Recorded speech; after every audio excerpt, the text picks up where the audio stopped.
extremos. Salomón dijo algo muy interesante y algo muy tajante al mismo tiempo. Él dijo: quien teme a Dios debe evitar o evitará todos los extremos. Otra vez, quien teme a Dios evitará todos los extremos. Ahora, el que Salomón diga esto, ¿verdad?, de una manera tan tajante, por lo menos a mí me provoca la siguiente pregunta.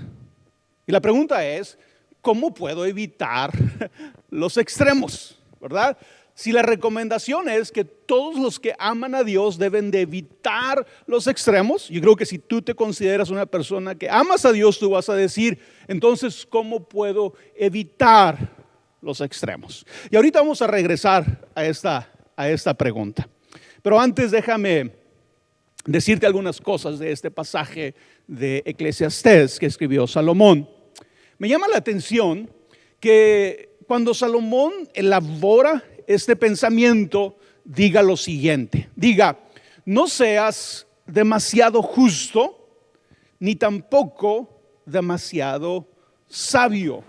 ¿Para qué destruirte a ti mismo? No hay que pasarse de malo, ni portarse como un necio. ¿Para qué morir antes de tiempo? Y si captaste, ¿verdad?, lo que este pasaje nos dice, Salomón nos presenta dos extremos. El primero es ser demasiado justo y sabio. Y el segundo es pasarse de malo y portarse como necio. ¿Sí? Ahora, es interesante que Salomón diga que ambos extremos nos pueden causar daño. ¿Sí? Pero piensa en lo que acabamos de leer y está diciendo Salomón: esos dos extremos, si tú haces eso en tu vida, te van a causar daño. Y nosotros nos preguntaríamos, yo creo que la mayoría de nosotros haríamos esta pregunta: ¿cómo es posible que ser demasiado justo y sabio me pueda destruir? ¿Cómo es posible que el ser demasiado justo y sabio me pueda hacer daño? ¿Verdad? Como que no tiene sentido. ¿Sí? Pero déjame te hago esta pregunta: ¿puede uno ser verdaderamente demasiado justo o demasiado sabio? ¿Sí? Y la clave está en la palabra demasiado. ¿Sí? Que Salomón diga, ¿verdad? No seas demasiado justo, no seas demasiado sabio, ¿verdad? Significa tener algo en exceso, ¿verdad? Cuando tú tienes demasiado dinero, es porque tienes dinero en exceso, ¿verdad? Cuando tienes demasiado peso, no pesos, peso, ¿verdad? Es porque tienes algo en exceso, ¿verdad? Pero Salomón está diciendo, dije Pablo ahorita, ¿verdad? Salomón está diciendo: no seas demasiado justo, no seas demasiado sabio. ¿Podemos tener sabiduría en exceso? ¿Podemos ser buenos en exceso? ¿Podemos ser justos en exceso? ¿Verdad? Y la respuesta es no. No podemos ser justos en exceso, no podemos ser sabios en exceso. Pero eso es lo que está diciendo Salomón. Uno puede dar la apariencia de ser muy justo. Uno puede dar la apariencia de ser muy sabio. O lo peor, uno puede creerse muy justo. Uno puede creerse muy sabio.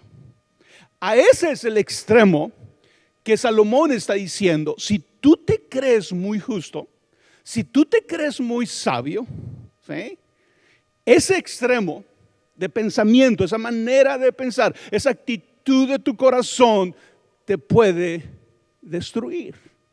Porque en realidad nadie puede ser demasiado justo, demasiado sabio. Entonces la respuesta es no. Y así es como Salomón está utilizando, ¿verdad?, su argumento en este pasaje. ¿Sí? Aparentar o creerse demasiado justo es una actitud de autosuficiencia, ¿verdad? Cuando nosotros nos creemos demasiado justos, demasiado sabios, estamos teniendo una actitud de autosuficiencia, una actitud de superioridad moral que hace que estemos constantemente juzgando a los demás. Porque me creo demasiado justo, porque me creo demasiado sabio, ¿verdad? Estoy juzgando a los demás. Y Salomón dice, esa actitud, ese extremo en tu manera de pensar te va a destruir tus relaciones personales. ¿Cuántos cristianos, verdad, han destruido sus relaciones personales en su familia, con amistades, con amigos tal vez no cristianos? ¿Por qué? Porque tomaron una actitud de soy demasiado justo, soy demasiado sabio, ¿verdad? Y al final eso destruyó relaciones. Ese juicio constante hacia los demás destruye relaciones. Y también el creerte demasiado sabio, ¿verdad? Demasiado inteligente es una actitud de arrogancia.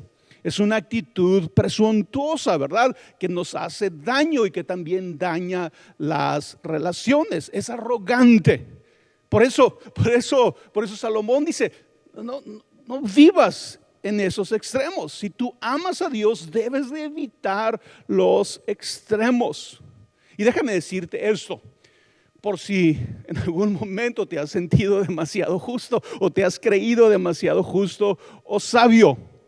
Y es lo siguiente, una vez que te crees demasiado justo o sabio, ya no eres ni justo ni sabio. Ya pasaste el umbral, ya estás en un extremo en tu actitud y en tu manera de pensar acerca de ti mismo.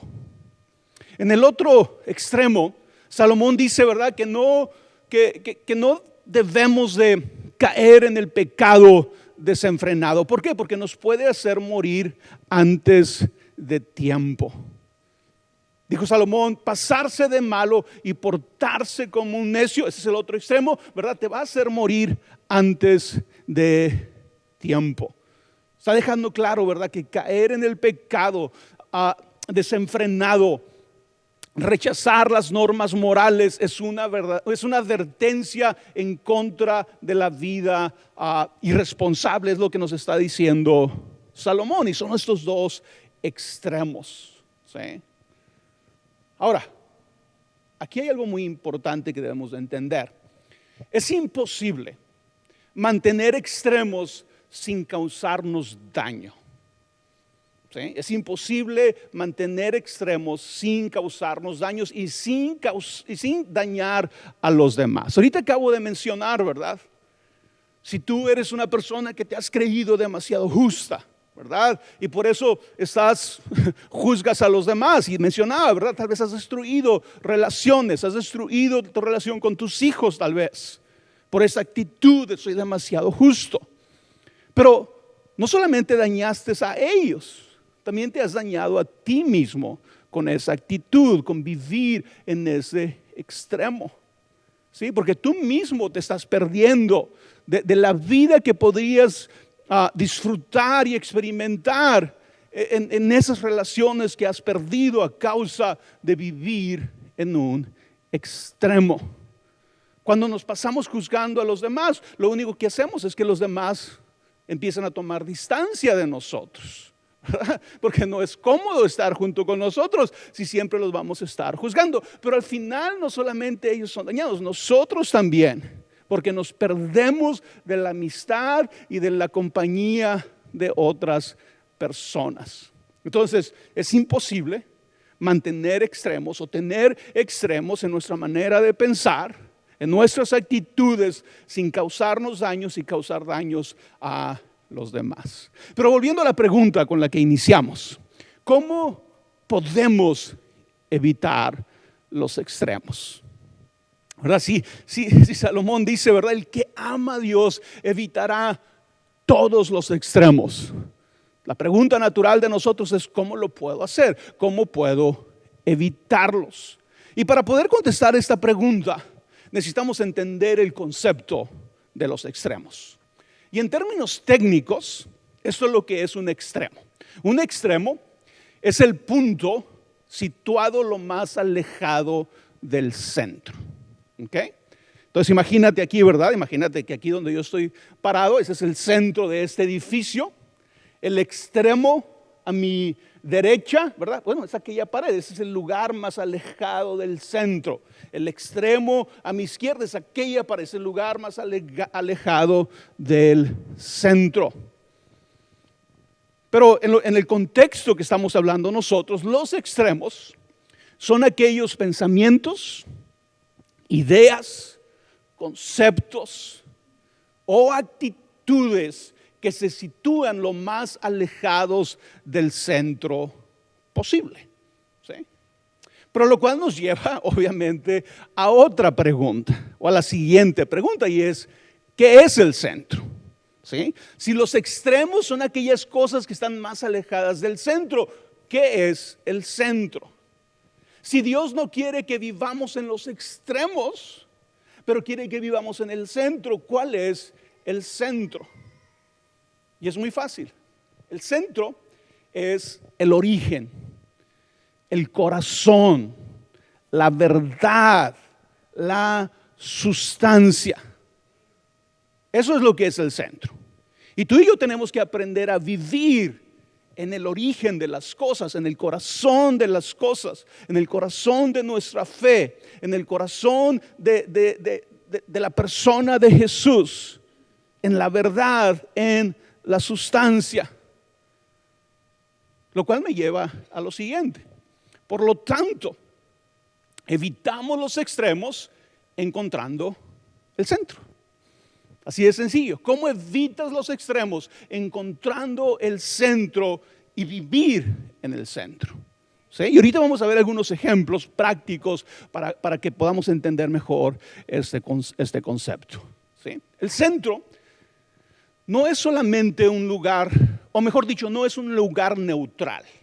No es un lugar de pasividad, porque a veces pensaríamos, ¿verdad? Y cuando hablamos de personas que son del centro, especialmente en la política, estás hablando tal vez de una persona, ¿verdad? Medio tibia en su forma de creer o en lo que expresa, pero eso no es el centro cuando estamos hablando como lo estamos hablando el día de hoy. El centro es el lugar más poderoso, ¿sí? Donde se actúa desde la convicción y la claridad. Entonces el centro es el lugar más poderoso. En esta imagen que le pusimos ahorita, aquí está el centro.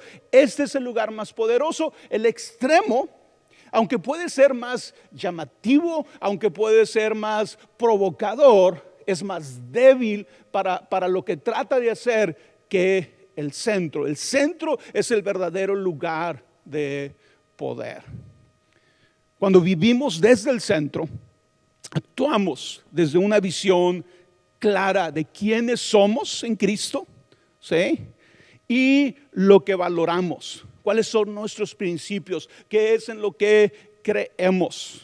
En este pasaje de Salomón, en el ejemplo de Salomón, el centro, ¿verdad? Él dijo, no seas demasiado sabio y justo. Ese es el extremo de este lado. Dice, no seas así, no te creas demasiado sabio, no te creas demasiado justo. Pero el otro extremo es, tampoco te pases de malo, tampoco te pases de necio.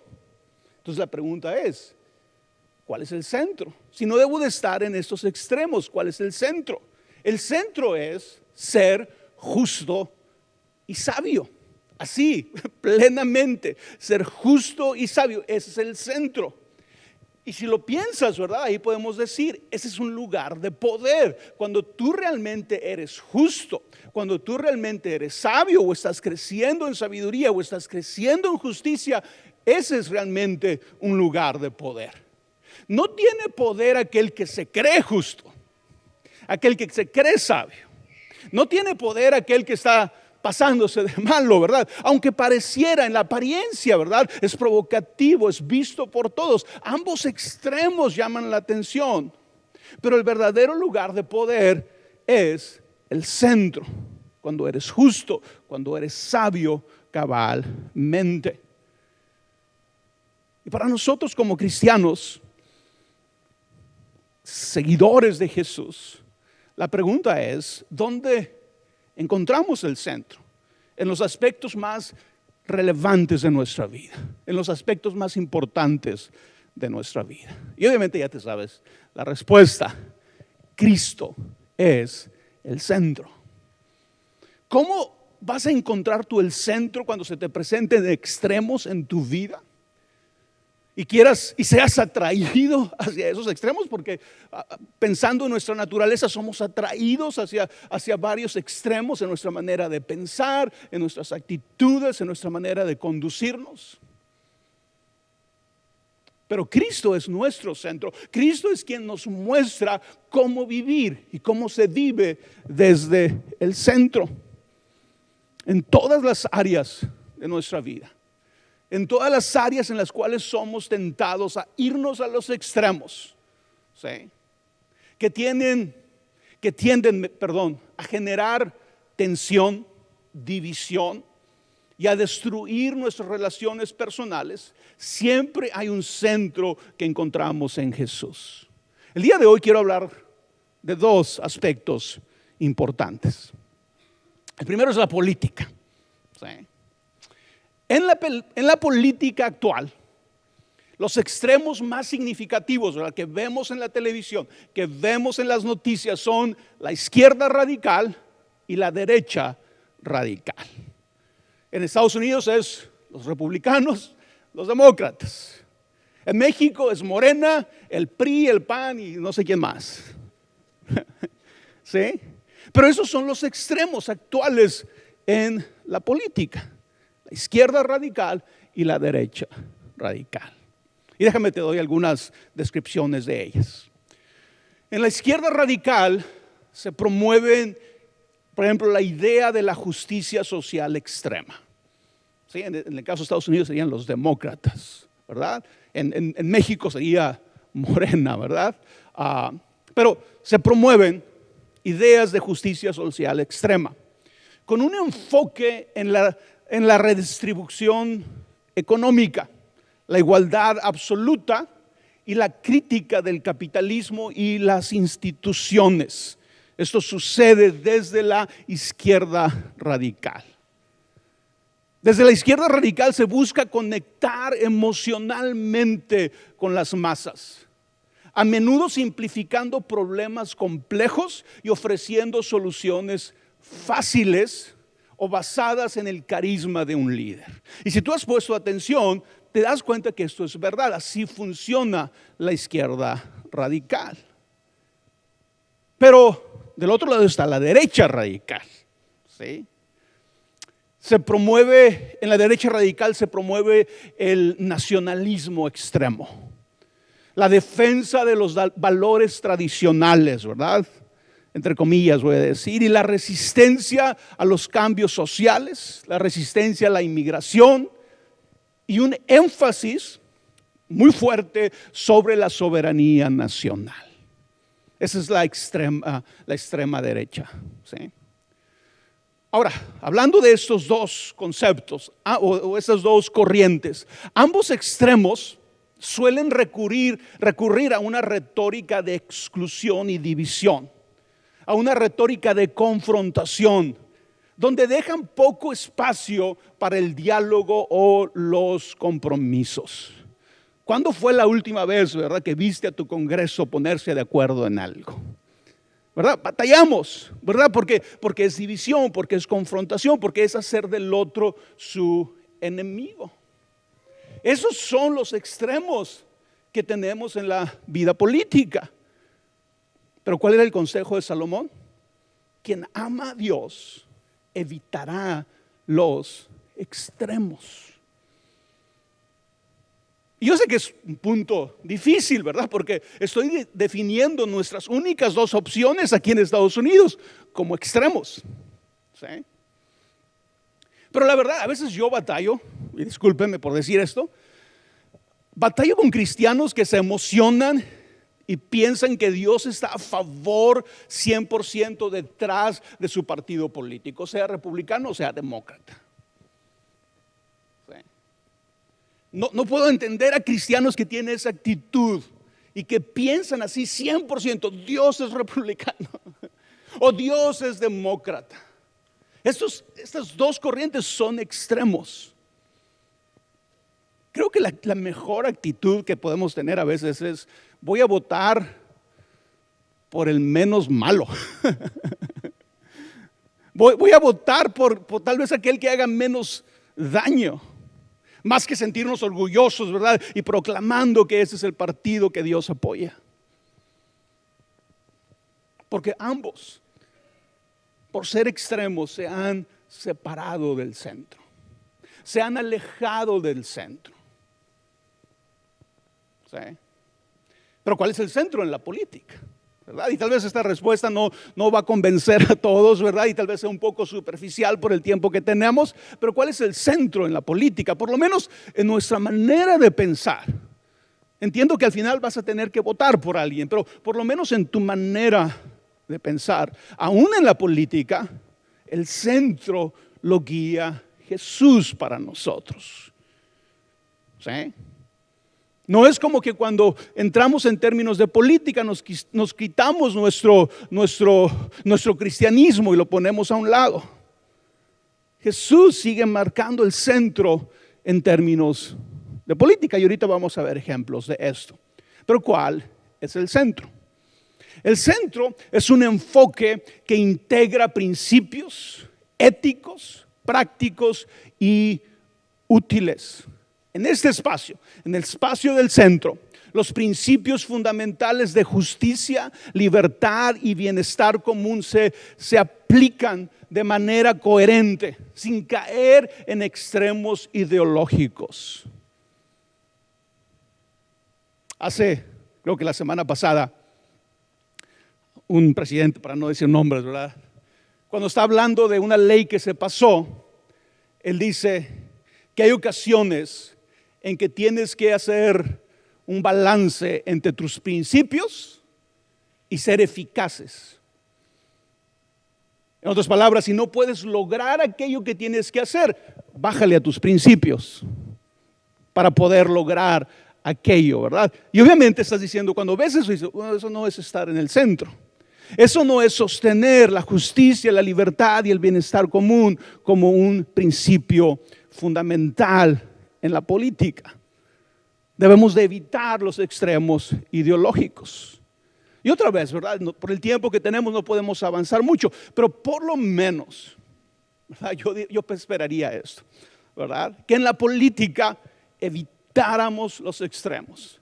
Evitáramos estas posiciones en las que creemos que Dios es 100% republicano o 100% demócrata.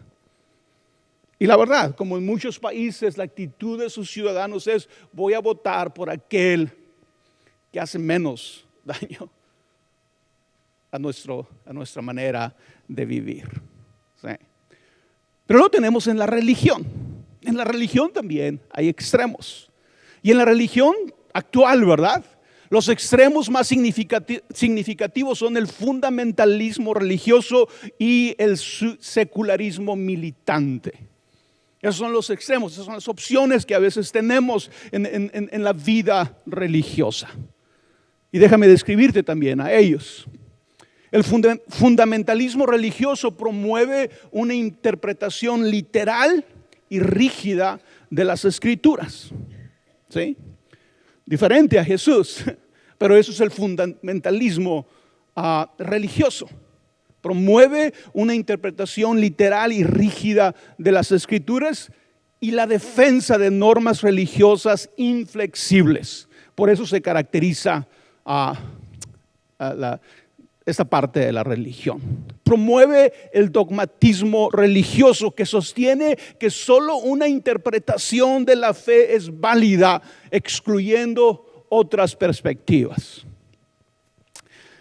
Si tú has crecido como cristiano pensando que todas las religiones del mundo están 100% mal, has caído en esta manera de pensar. C.S. Lewis decía, obviamente como cristianos nosotros creemos que el cristianismo es la verdad, ¿verdad?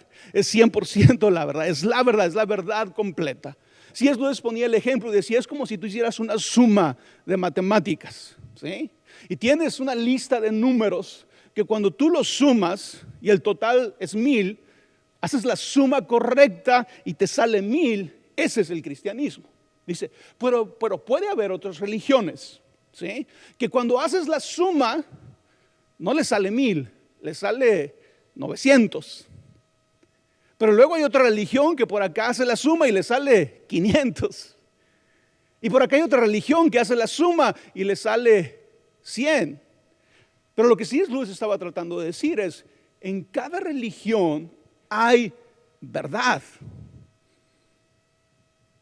Hay verdades que podemos valorar, que podemos apreciar.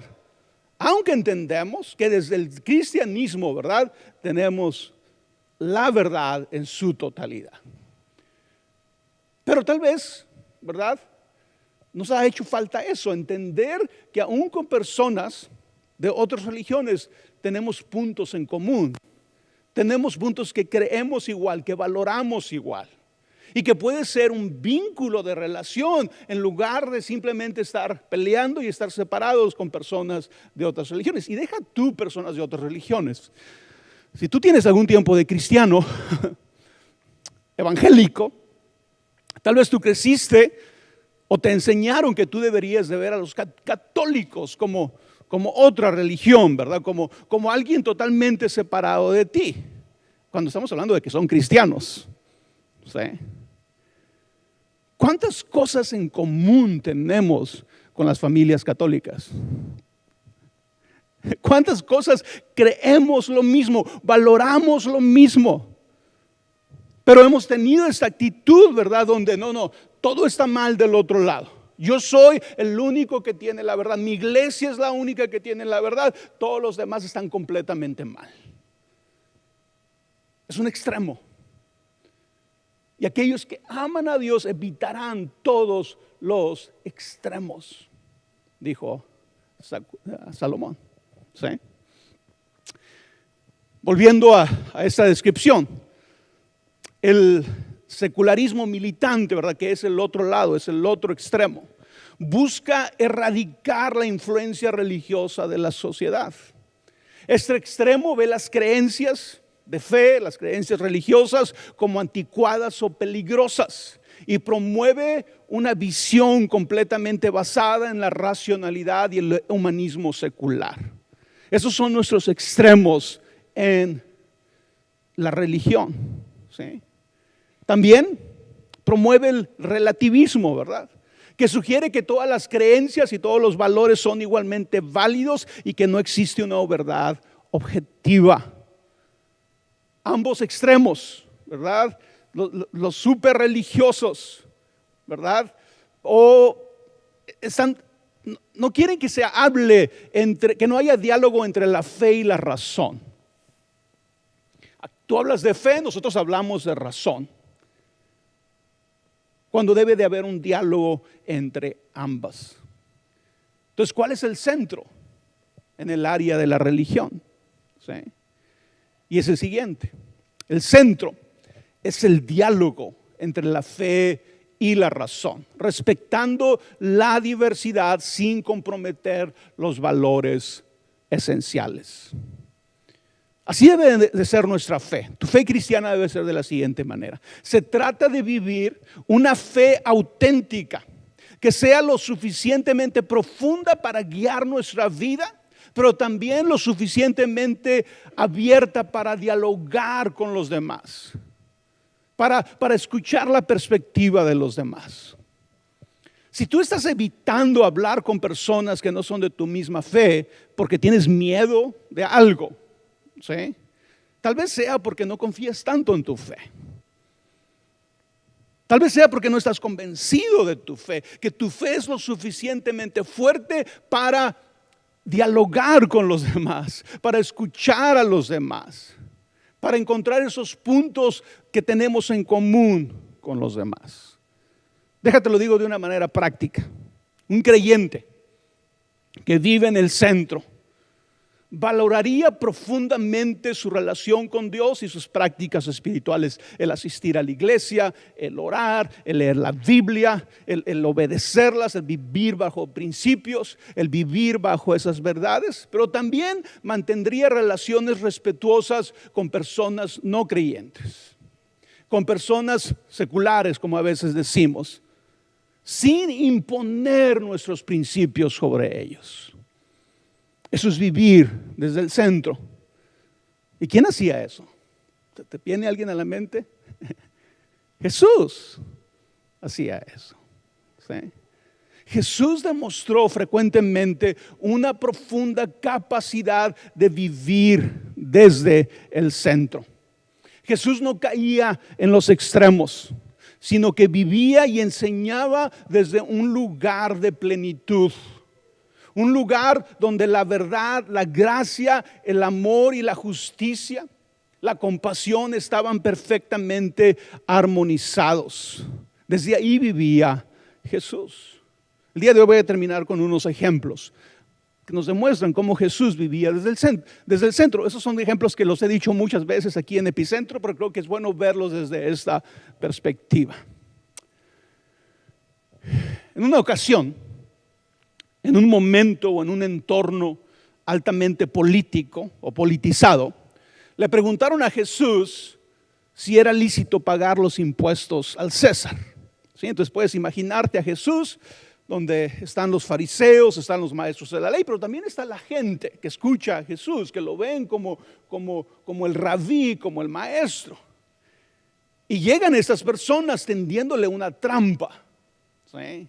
Le están haciendo esa pregunta para hacerlo caer en una trampa y le dicen, Señor, ¿verdad? ¿Es justo?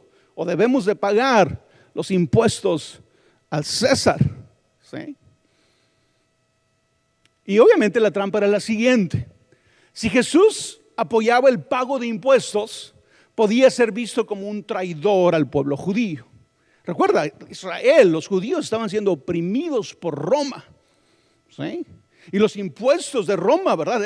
Eran, ¿cómo se puede decir? Eran una carga para el pueblo judío. Era un abuso sobre el pueblo judío. Así que si Jesús decía, sí, debes de pagar los impuestos, así tajantemente, y tomaba ese extremo político, ¿verdad? Iba a caer en la trampa. ¿Sí? Pero si rechazaba, si decía, no, los judíos no debemos de pagar impuestos, podría ser acusado de rebelión, ¿verdad? Contra las autoridades romanas. Pero Jesús vivía en el centro. Y Jesús les pide una moneda. ¿Sí? Y les pregunta, ¿quién está en esta moneda? Y todos le contestan, ¿verdad? El César. Así que Jesús respondió, denle al César lo que es del César y a Dios lo que es de Dios. ¿Sí? Y ahí podemos ver una manera sabia de Jesús de que no se fue a los extremos, se mantuvo en el centro. Jesús no escogió ningún extremo político, ¿sí? En su lugar mostró el centro, afirmando tanto la responsabilidad ante las autoridades terrenales como nuestra lealtad a Dios. ¿Sí? Su respuesta trascendió la polarización en la cual querían que él cayera, esa polarización política. Él señaló una verdad más profunda que a veces se nos escapa, que aún los cristianos modernos debemos de entender, y es la siguiente: el reino de Dios y los gobiernos humanos coexisten, pero ocupan esferas de autoridad diferente. A veces tú y yo, o los cristianos modernos, confundimos nuestro gobierno o el gobierno del país en el que vivimos con el gobierno de Dios. Y Jesús está diciendo, son diferentes. El reino de Dios y los gobiernos humanos coexisten, pero ocupan esferas de autoridad diferente. Por eso aún Pablo, ¿verdad? Cuando hablaba del imperio romano, hablaba de que debíamos de someternos a esas autoridades. Aunque esas autoridades eran abusivas, era un imperio. El que Pablo dijera que nos teníamos que someter a esas autoridades, no estaba diciendo es que ellos hacen todo bien. No, es que son las autoridades, tienes que respetar las autoridades, pero no las confundas con el reino de Dios. ¿Y quién fue súper claro en esto? Jesús mismo. Cuando Jesús lo aprendieron y lo llevaron ante Pilato, ¿sí? Pilato le dice, ¿verdad? Hey, ¿eres tú el rey? ¿Eres tú el rey de los judíos? Y Jesús tuvo una respuesta básica, pero muy, muy importante. Jesús dijo, mi reino no es de este mundo. Si lo fuera, mis soldados vendrían y me rescatarían y me librarían de tus manos. Pero mi reino no es de este mundo. Entonces aquí vemos a Jesús tomando el centro. Así debemos de ser nosotros. Debemos de evitar los extremos.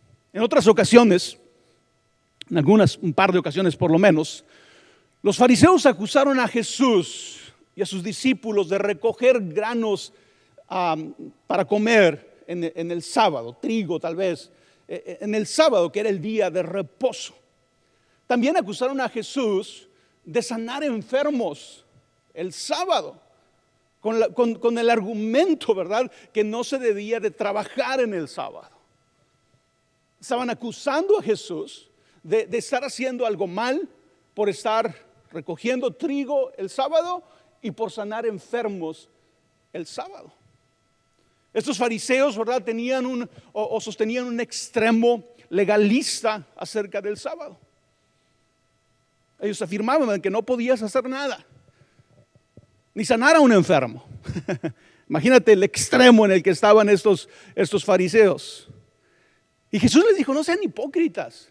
Si tú tienes un burrito en tu casa, el sábado también lo sacas a comer, ¿verdad? Y no puedo sanar un enfermo el sábado porque es trabajo para ti. Pero eso demuestra, ¿verdad?, cómo los fariseos estaban viviendo en un extremo legalista.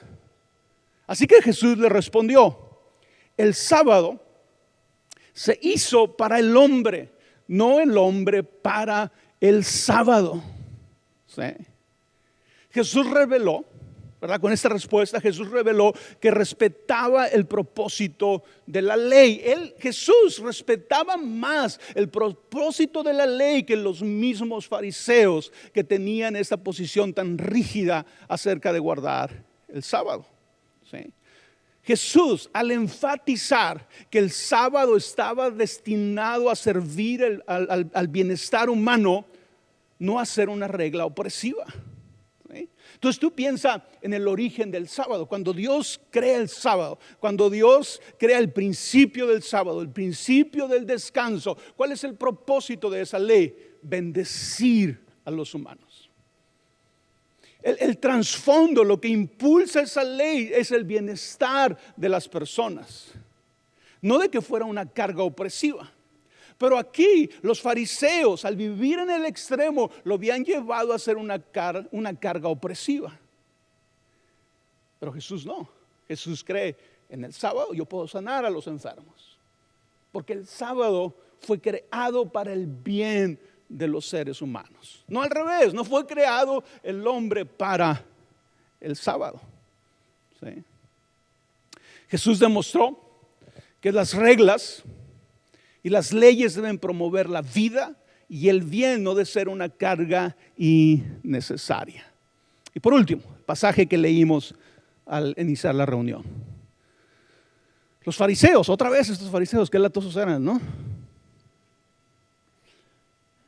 Qué latosos eran, pero luego cuando, me voy a desviar un poquito, pero cuando vemos a quién escoge Dios para extender el evangelio a los gentiles, va a escoger un fariseo.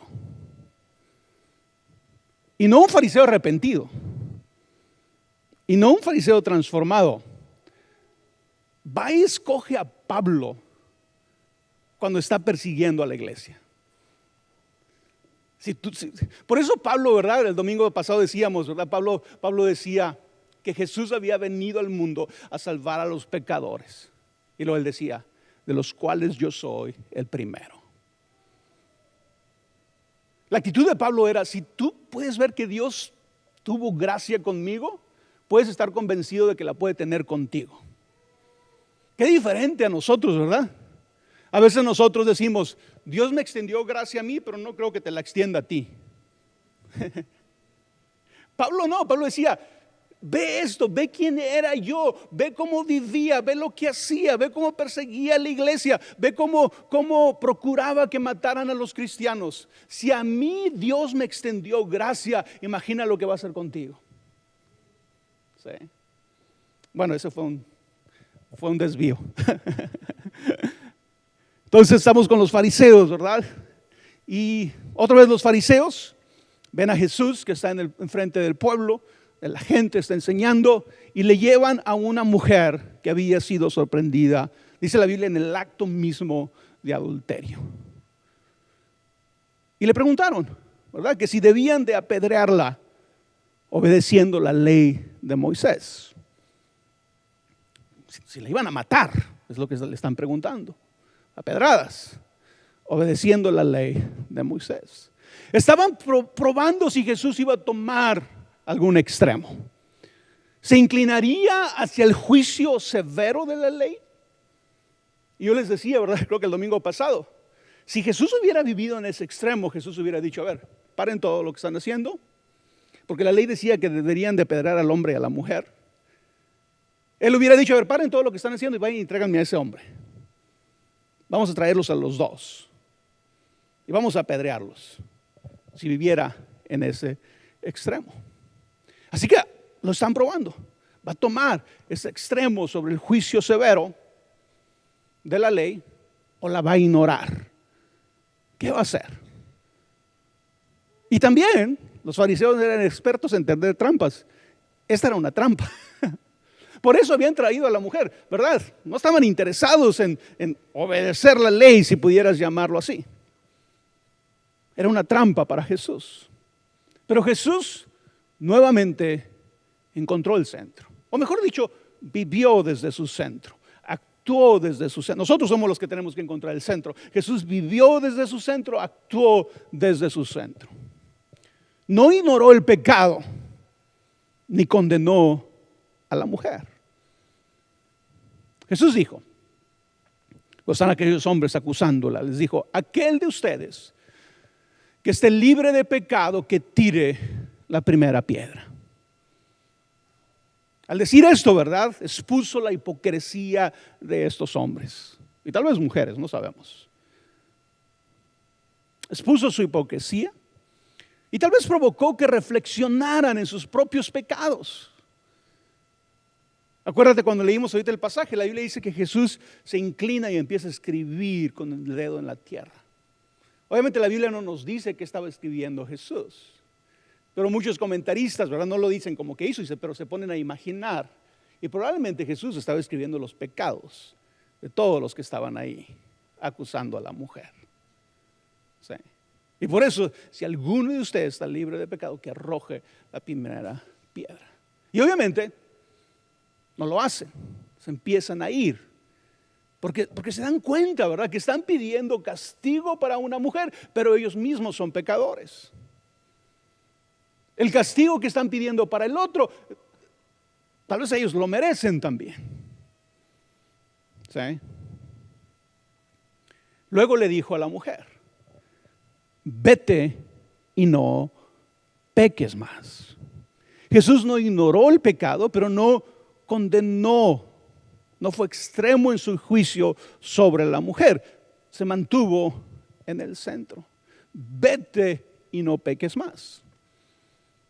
Y tal vez, ¿verdad?, en estas palabras de vete y no peques más, Jesús le podría haber dicho a la mujer, vete no y peques más porque hoy estuve yo aquí y te libré de esto.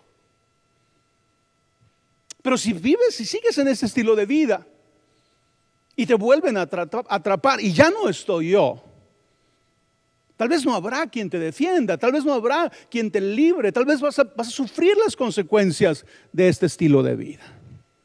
por tu propio bien, vete y no peques más. Con esto, ¿verdad? Jesús ofreció tanto gracia como un llamado a dejar el pecado. Un llamado a la transformación. ¿Qué es lo que hace Dios con nosotros? Nos extiende gracia, pero no confundas gracia con condonar nuestro pecado, por pensar que Jesús está de acuerdo con nuestro pecado. No. El llamado de Jesús es a la transformación. Con esta mujer Jesús vivió su misión redentora. ¿Sí? No ignoró el pecado, sino ofreciendo perdón y renovación, restauración.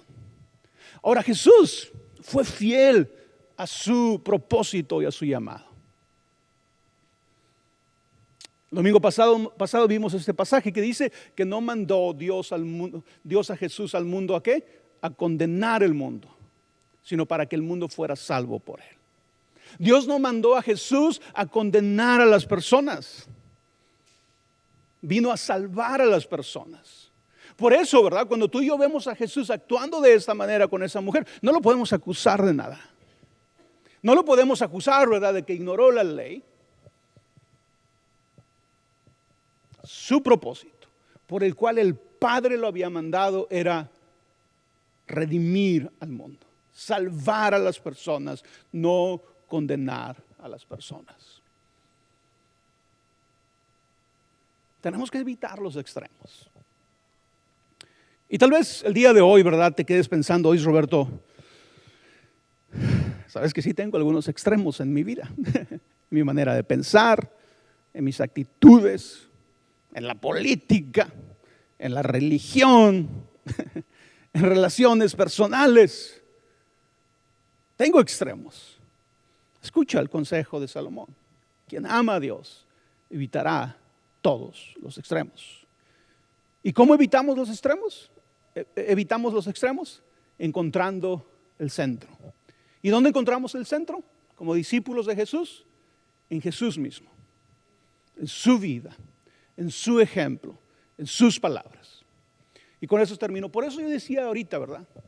Si tú estás siguiendo a Jesús, si tú eres discípulo de Jesús, si tú estás tratando de obedecer sus palabras, es inconcebible para mí que tú pienses que Dios es republicano o que Dios es demócrata. 100%. ¿Por qué? Porque ambos extremos están alejados del centro que es Jesús. Ahora no estoy diciendo, ¿verdad?, que dentro de esos dos partidos políticos no haya personas cristianas, no haya personas que están tratando de hacer lo mejor dentro de su partido político. No estoy diciendo eso. Estoy diciendo que debemos que vivir nosotros como discípulos de Jesús desde el centro.